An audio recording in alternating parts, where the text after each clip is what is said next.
Hello दोस्त, नमस्ते, प्रणाम करते हैं, अपने यूट्यूब पे स्वागत करते हैं। हमारा चैनल का नाम है विद्या गोरखपुर। देखिए, वो हम भजन के इसी तर्ज पर गीत लेकर आए हैं। अगर अच्छा लगी ये गीत को तो ज़्यादा से ज़्यादा सपोर्ट करिए, ज़्यादा से ज़्यादा लाइक भी करिए, ज़्यादा से ज़्यादा शेयर करिए और प्यारा सा कमेंट जरूर करना। सुनिए ये गीत कैसा है। बैठली रोवेली गुजरिया हो, गुरु घर जाए के पड़ी।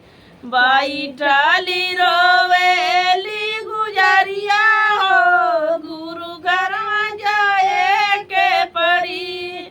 गुरु जी के घरवा में चौरा भरल बा, गुरु जी के घरवा में चौरा भरल बा। भूखा न छूटे मोर परनवा हो, गुरु घर जाए के पड़ी। भूखा न छूटे मोर परनवा हो, गुरु घर जाए के पड़ी। बैठली रोवेली गुजरिया हो, गुरु घर जाए के पड़ी। बैठली रोवेली गुजरिया हो, गुरु घर जाए के पड़ी।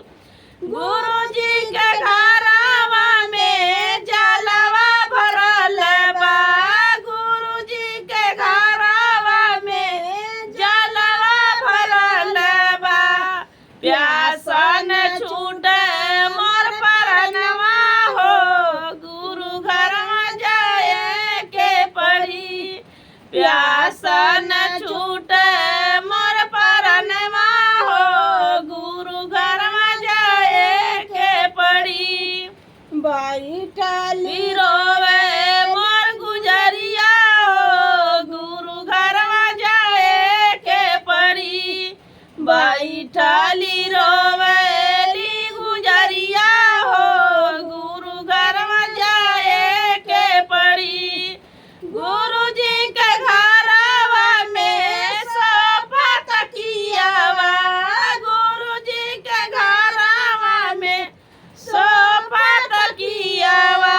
निधि भी न छूटे मोर परनवा हो, गुरु घर जाए के पड़ी।